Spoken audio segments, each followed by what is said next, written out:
What's cracking, investors? Well, I'll tell you what's cracking. It's the accounts, and not in a good way. So the video like takes 30,000 to a million, although that's getting harder and harder by the day, considering I'm doing a 52 weeks low right now. Not an occasion to celebrate. It's December 17th. It's towards the end of the year, a couple weeks left in the year. We'll see what happens in the last 2 weeks, but right now I'm clocking in some really low numbers. The majority of the reason is Smith & Wesson, but we'll discover that in a second when I go through the account. As far as the videos are concerned, I've got a suggestion from someone, and I think I'm going to do it, where I'm just going to split up what I want to talk about and the account review in 2 different videos. So people can just click on the account review and just watch that. Or if they want to watch my thoughts, they can check out the other video I post on the same day maybe. Actually, it might be a good idea to figure out if people actually care about what I have to say or not, or whether they just want to see the account. Or anyway, I'm going in the account now. So it's sitting at 146.70, which is not a closing low, but intraday low was 138,364, which is an all-time low this year. It was down as much as 4.11% on the day. Pretty substantial. This is the year chart, and you can see this little dip here during the March 14 Chinese stocks lows. I was at 139,400, so a higher closing, but not as far down intraday, I don't believe. So that's the only other contender during March. And this big rally off of this 139 point was the big, like 40% up on Alibaba rebound. Then I lessened my position a little bit. But anyway, it's been a wild ride. Now I'm definitely losing to the market by quite substantial margin. I think 21% on the year and 24.39 year to date. Let's see what the S&P is doing. I guess I'm doing a comparative analysis or comparison first. So on the day, the market dropped 1.18%. On a 1 year, it's down 17.12. So definitely beating me there. And I think I'm getting beat year to date too. Now, I'm going to go through the positions real quickly. If you're interested in them, you can just pause the video player at any moment to try to figure out the exact positions. All the information is going to be listed right here in these little boxes. That's all you'll ever need to figure out the exact position, okay? So these are the equities. I only have 5 equity positions at the moment. Smith & Wesson's been a thorn in my side. Everything is down today except Main Street Capital, by the way, including Paramount. But Smith & Wesson, man, almost $37,000 lost just because of this company right now. That's pretty deep. It's really deep. If it wasn't for that $37,000, I'd be sitting at 177,000 instead of 140. It's a pretty big difference. So definitely a bad call.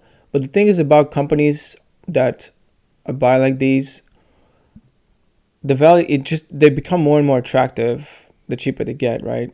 Although some things have changed fundamentally about the company. I think that it's taken them a lot of money for this move, and they've been drawing down on their cash reserves really aggressively.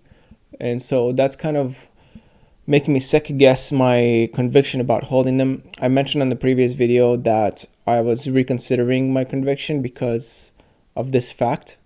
I don't want to own companies that owe a lot of debt, or even just a little bit of debt is kind of like negative for me, especially a value company like this. So I don't know what their numbers are going to be looking like in a couple quarters that are coming from now. They may pump it up. It may be a couple really good quarters, and maybe they'll start building cash reserves, but I'm really going to watch that cash level. It's really important for me. If it goes up or it goes down, it's going to matter a lot whether or not I'm going to keep holding the position. So far, I've kind of decided that I'm going to hold until the next earnings report and see what happens there. If the stock happens to shoot over 12.50 or so, I might exit or sell call options against it. But as of now, I'm just going to try to carry the debt, pay interest on the debt that I've accumulated from Robinhood on this position.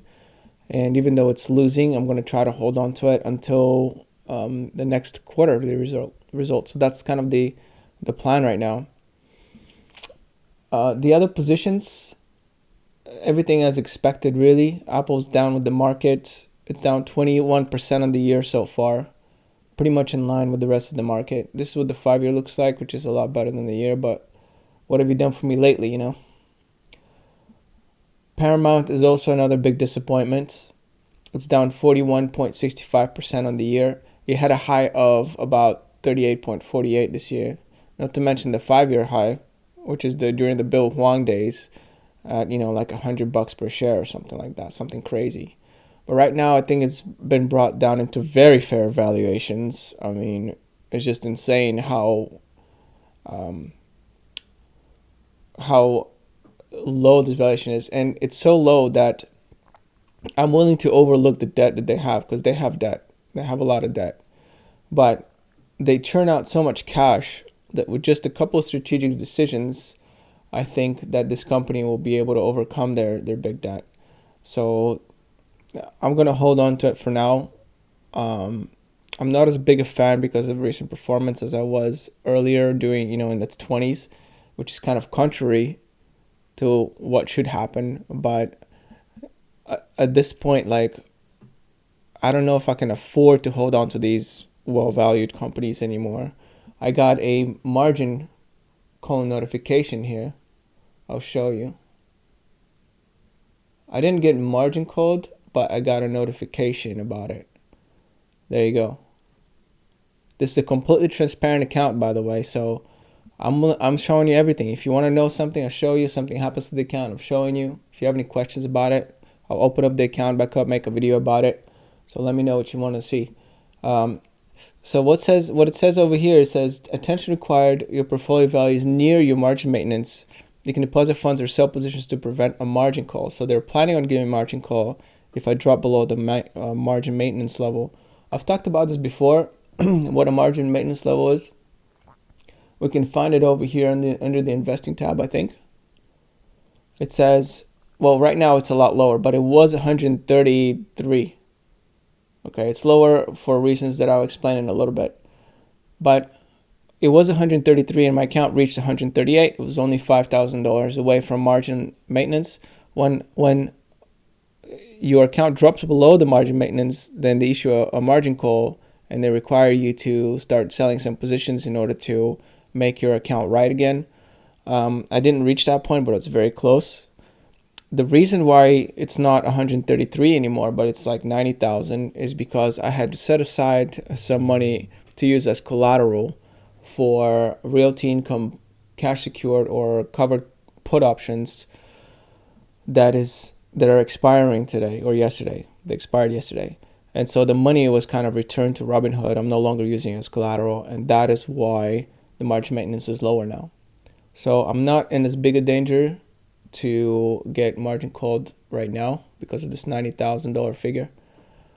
But I still have $113,000 borrowed, and that money is going to have to be returned at some point.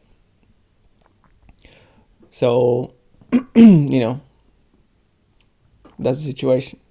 Here's a better look at the account. $254,000 total market value, of which I own only 140,000 of them. So that gives you the rest, 113 point something, as debt that I borrowed from Robinhood. So that's everything about the account. You can see the buying power is increased. That's mainly because I have call options sold against a lot of my positions, and the level at which I bought them at is pretty high, which is important for determination of how much money Robinhood is willing to let you borrow against your position. It's not as cut and dry as you have 100,000, therefore they only lend you 100,000 more, and that varies day by day. The price that you paid actually plays a factor in there, in case you didn't know.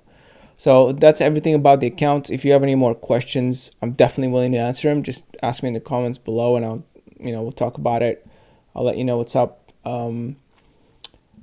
It's kind of, it's a low day yesterday, and it hurts, but these are the moments where investors get tested, and I'm definitely being tested right now to see what's gonna happen moving forward. I'm gonna stay steady and just grind my teeth and hold through the dark times to the tough times in hopes of better times ahead, and see if I can salvage the situation a little bit, or do I have to change course, take my losses.